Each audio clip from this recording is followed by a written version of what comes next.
all out of love take on stuff, big stuff. You know, one man who does this work, German man, Stefan Hausner, wrote a book, Even If It Cost Me My Life. That's how deep this work is, even if it costs me my life. The amount of times that I see people and they've got illnesses and all sorts of things, and it's like, when it gets represented or when we look at it, like, So it's doing something for the system, it's helping the system somehow. So you're saying, even if it costs me my life, it's like I would take that on from the parents. That's even the if it costs depth me of my the life. love of the child. Even if I get sick, even if I Even if have it to costs give me- up my love, even if I have That to is lose the money. That is the depth of the love of the child. And in this work they call it blind love. It's so blind and unconscious, the love that we have for our parents and our system. Because It's it not starts conscious. before we're conscious. Our love starts when Yes. we're non-conscious Yes. infants. Yeah. Mm. And everything else is, like, I kind of refer to it as like, whether it started in the womb, whether it started before we even came into the womb, whether it started after, like, doesn't matter. It started as the child, as a young child, before words, pre-verbal, and there was this connection with mother, this connection with our parent, and then at some level, when we start becoming our own individual self, there's this sense of, well, how do I stay connected to you and be my own individual self, and how do I... That's when illness can show up, that's when other things can show up, because it's like we're looking for a way to stay connected and be ourselves. It's kind of like this paradigm of shifting between how do I be me and how do I stay with you, and this is where all of those dynamics show up in the system. All unconscious. All unconscious. It's out of deep, deep love.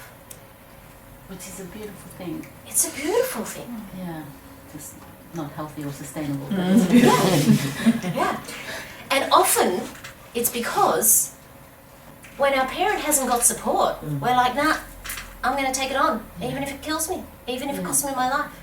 I'll take it on because I love you so much. I'll take it on. It's not conscious. It doesn't even make sense. It's not even rational. It's love. And when we come to this work, what we realise is our ancestors don't want that for us.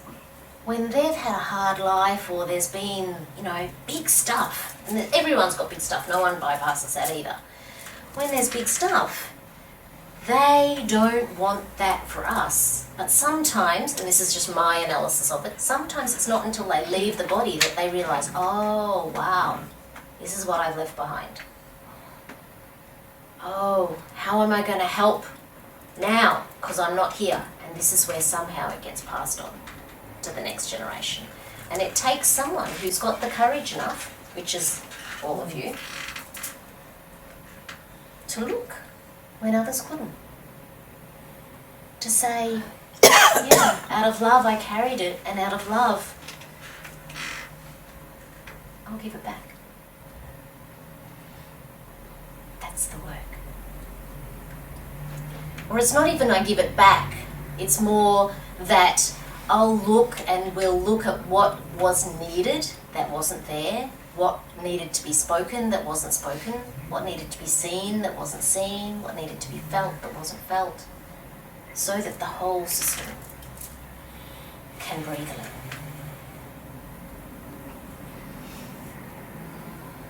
So when we move into this space and the client comes and sits here, we're not here in our head.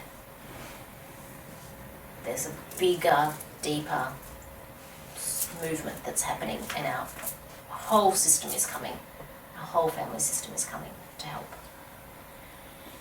you not have to carry what you've been carrying out of love. And so it doesn't have to get passed on to your children if you have them. And so you can step into the truth of who you really are and be all that you're here to be. That's